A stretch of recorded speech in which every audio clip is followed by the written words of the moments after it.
Assalamualaikum warahmatullahi wabarakatuh. Perkenalkan, nama saya Retno Lestari.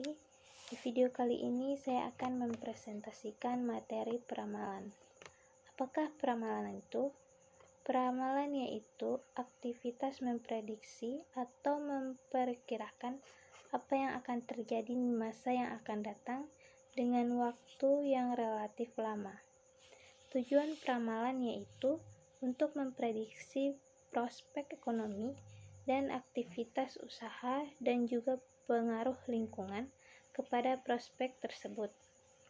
Berdasarkan waktu, peramalan dibagi menjadi 3 bagian, yaitu yang pertama, peramalan jangka pendek. Digunakan untuk merencanakan pembelian, penjadwalan kerja, jumlah tenaga kerja, penugasan kerja, dan tingkat produksi. Yang kedua, peramalan jangka menengah, yaitu digunakan untuk meramalkan penjualan dan anggaran produksi. Yang ketiga, peramalan jangka panjang, digunakan untuk merencanakan produk baru, pembelanjaan modal, lokasi, atau pengembangan fasilitas. Jenis-jenis peramalan. Jenis-jenis peramalan terbagi atas beberapa. Yang pertama, peramalan ekonomi, menjelaskan siklus bisnis dengan memprediksikan tingkat inflasi, ketersediaan uang, dana yang dibutuhkan untuk membangun perumahan. Yang kedua, peramalan teknologi, yaitu memperhatikan tingkat kemajuan teknologi yang dapat meluncurkan produk baru yang menarik yang membutuhkan pabrik dan peralatan baru. Yang ketiga, peramalan permintaan, yaitu proyeksi permintaan untuk produk atau layanan suatu perusahaan.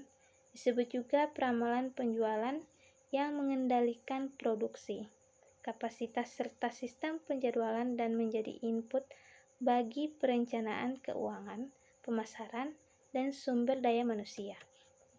Kepentingan strategis peramalan, yaitu yang pertama, peramalan yang baik sangatlah penting dalam semua aspek bisnis, karena peramalan merupakan satu-satunya prediksi mengenai permintaan hingga permintaan yang sebenarnya diketahui. Kedua, peramalan permintaan mengendalikan keputusan di banyak bidang. Dampak peramalan produk pada sumber daya manusia, yaitu yang pertama, mempekerjakan, melatih, dan memberhentikan pekerjaan bergantung pada permintaan. Jika Departemen SDM harus mempekerjakan pekerja tambahan tanpa adanya persiapan, akibatnya kualitas pelatihan menurun dan kualitas pekerja juga menurun. 7 langkah sistem peramalan. Yang pertama, menetapkan tujuan peramalan. Yang kedua, memilih unsur yang akan diramalkan. Ketiga, menentukan horizon waktu peramalan. Keempat, memilih jenis model peramalan. Yang kelima, mengumpulkan data yang diperlukan untuk melakukan peramalan. 6. Membuat peramalan. Dan yang ketujuh, memvalidasi dan menerapkan hasil peramalan. 5 metode peramalan yang menggunakan data historis. Yang pertama, pendekatan naif. Yang kedua, rata-rata bergerak. Ketiga, penghalusan eksponensial. Keempat, proyeksi tren. Yang kelima, regresi linear. Deret waktu mempunyai 4 komponen. Yang pertama, tren, yaitu pergerakan data sedikit demi sedikit meningkat atau menurun.